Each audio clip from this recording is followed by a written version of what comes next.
많은 사람들이 마음의 갈증을 가지고 살아갑니다. 그리고 그 갈증을 해결하기 위해서 바쁘게 살아갑니다. 어떤 사람은 돈으로, 어떤 사람은 쾌락으로, 어떤 사람은 지식으로, 또 어떤 사람은 출세로 그 갈증을 채워보려고 합니다. 어느 순간 채운 것처럼 느껴지기도 하지만 결국은 또다시 공허합니다. 세상 사람들만의 이야기가 아닙니다. 우리도 예외는 아닙니다. 신앙생활을 열심히 해보았지만 목마름이 있습니다. 그러다 보면 우리 신앙에 대한 회의감이 찾아오기도 합니다. 그러면 오늘 말씀을 통해서 어떻게 하면 우리의 갈증을 채우고 넘치는 인생을 살아갈 수 있을지 생각해 보려고 합니다. 첫째로, 목마름을 인식해야 합니다. 지난 2월 세상을 떠난 고 이어령 교수는 21세기 최고의 지성이라고 불렸습니다. 본래 무신론자였던 그는 딸 이민아 목사가 고통 속에서도 하나님을 바라보는 모습에 감명을 받아 회심을 했던 사람입니다. 예수님을 영접하고 그리스도인이 된 이어령 교수는 자신을 평생 우물을 파는 사람이었다고 말했습니다. 그는 늘 알 수 없는 갈증이 마음에 있었고 자신의 목마름에 대해 이렇게 고백했습니다. 명예를 달라면서 글을 썼더니 명예가 생겼고 돈을 벌려고 애쓰니까 돈이 생겼다. 또 병 때문에 병원에 다니니까 병이 나았다. 그런데 어느 날 너무도 외로워서 극장에 가서 영화를 보고 좋아하는 글을 봐도 마음은 채워지지 않고 이 세상에 나 혼자구나라는 느낌이 다가와서 절대 고독을 느끼게 되었다. 이러한 영혼의 목마름을 어디로 가야 채울 수 있을까? 많은 사람들이 목마름을 인식하지 못한 채 살아갑니다. 그러니까 뭔가 공허함이 있어서 그것을 채우려고 바쁘게 살아보지만 도무지 채워지지가 않습니다. 하지만 무엇 때문인지는 인식하지 못합니다. 지금 내 삶이 분명 열심히 살고 바쁘게 살고 있지만 뭔가 메마르고 부족하게 느껴진다면 우리에게 영적인 목마름이 있다는 것을 인식해야 합니다. 오늘 말씀은 자신들이 무엇 때문에 목마른지 모르는 갈급한 심령들을 향해 주님이 하신 말씀입니다. 37절을 같이 보겠습니다. 37절 시작. 명절 끝날 곧 큰 날에 예수께서 서서 외쳐 이르시되 누구든지 목마르거든 내게로 와서 마시라. 여기에 명절은 초막절입니다. 유대인들에게 있어서 가장 큰 명절 두 가지를 뽑아보라고 말하면 하나는 유월절이고 또 다른 하나는 초막절입니다. 유월절은 유대인들이 지키는 명절 가운데 가장 먼저 지키는 명절입니다. 시기적으로는 좀 다르지만 우리나라로 말한다면 설날과 비슷합니다. 그리고 초막절은 유대인의 명절 가운데 가장 마지막 명절로 이 추수감사절인 수장절과 함께 지켜집니다. 오늘로 말하면 이 추석과 같습니다. 그러니까 한 2000년 전 이때쯤 일어난 사건이라는 것이죠. 이 초막절은 7일 동안 지켜지는데 이 초막절에만 행하는 독특한 의식이 두 가지가 있습니다. 이 첫 번째 의식은 번제단 남서쪽에 버드나무 가지를 세우고 그 나뭇가지를 돌면서 기도문을 낭송하는 의식입니다. 이때 낭송하는 기도문이 시편 118편 25절입니다. 여호와여 구하옵나니 이제 구원하소서. 여호와여 우리가 구하옵나니 이제 형통하게 하소서. 이제 구원하소서라는 말이 히브리어로 호시아 나입니다. 그러니까 이 말이 우리가 잘 아는 호산나라는 말이죠. 이때 순례자들은 아르바 미님이라고 하는 이 네 가지의 식물을 손에 들고 이 버드나무 주위를 계속 돌게 됩니다. 이 네 가지 식물은 레위기 23장 40절에 나오는 아름다운 나무과일, 종려나무, 무성한 가지, 버드나무입니다. 초막절 7일 동안 이 번제단 남서쪽에 세워놓은 커다란 버드나무 가지가 말라 비틀어지고 또 자신들의 손에 들려진 식물들이 말라 비틀어집니다. 그렇게 말라가는 나무를 보고 식물을 흔들면서 내년에도 하나님께서 비를 내려주셔서 이렇게 마르지 않기를 구하는 겁니다. 이 초막절에 유대인들이 행한 두 번째 의식은 관제 의식입니다. 예루살렘 성전 안쪽에는 제사장만 들어갈 수 있는 제사장의 뜰이 있습니다. 이 제사장의 뜰에는 번제단과 물두멍이 있죠. 이 평소에는 이 제사장의 뜰에 제사장 외에는 들어갈 수 없지만 이 초막절 딱 일주일 동안만은 예외였습니다. 초막절 일주일 동안 축제가 벌어지는 동안에는 이 제사장의 뜰이 개방이 되어서 순례자들이 제사장의 뜰까지 들어올 수가 있었습니다. 그래서 초막절이 시작되면 대제사장은 제사장의 뜰에 들어온 순례자들과 함께 실로암 연못으로 가서 물을 길어 옵니다. 황금 주전자에 담아가지고 대제사장이 앞서가면 순례자들은 그 뒤를 따라서 제사장의 뜰로 들어갑니다. 그러면 그때 수문 앞에서 기다리고 있던 제사장들이 은나팔을 크게 불며 이사야 12장 2절과 3절 말씀으로 지은 찬양을 부릅니다. 보라, 하나님은 나의 구원이시라. 내가 신뢰하고 두려움이 없으리니 주 여호와는 나의 힘이시며 나의 노래시며 나의 구원이심이라. 그러므로 너희가 기쁨으로 구원의 우물들에서 물을 기르리로다. 이 보통 때는 제사를 드릴 때 이 포도주로 관제를 쓰지만 초막절에는 대제사장이 실로암 연못에서 떠온 생수와 포도주를 섞어서 사용합니다.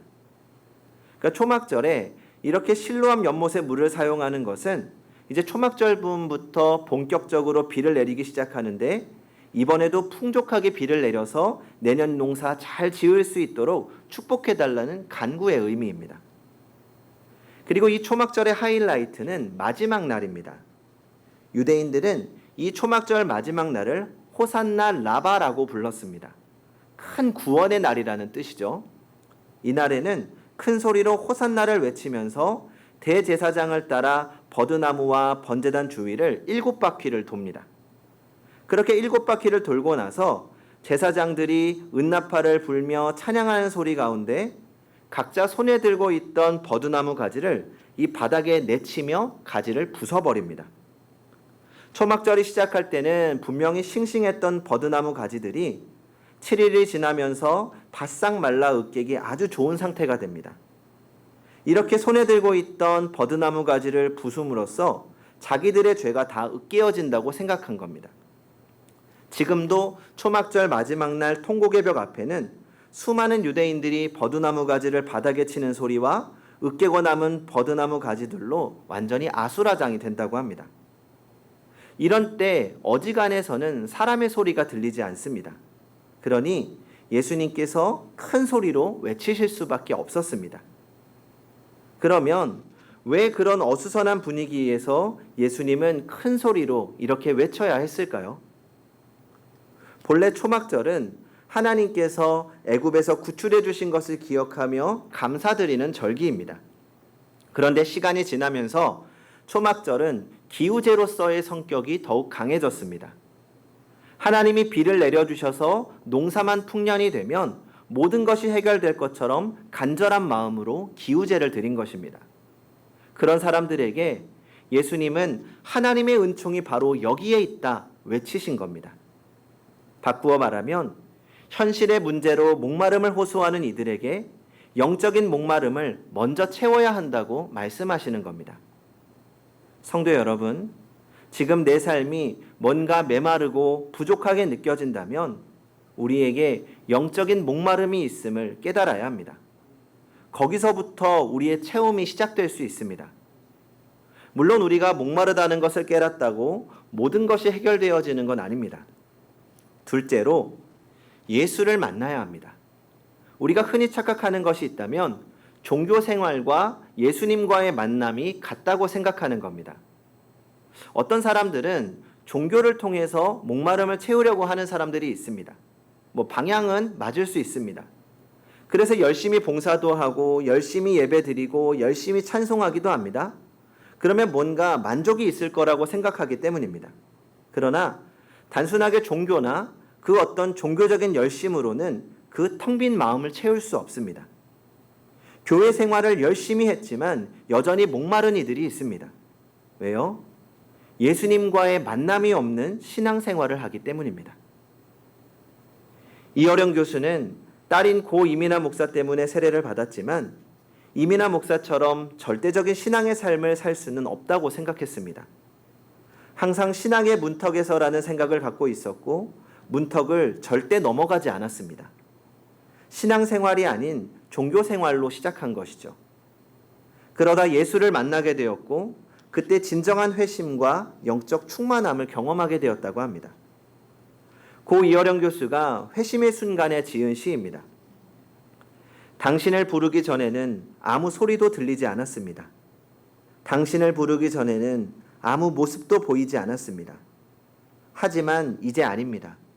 어렴풋이 보이고 멀리에서 들려옵니다. 어둠의 벼랑 앞에서 내가 당신을 부르면 네가 거기 있었느냐?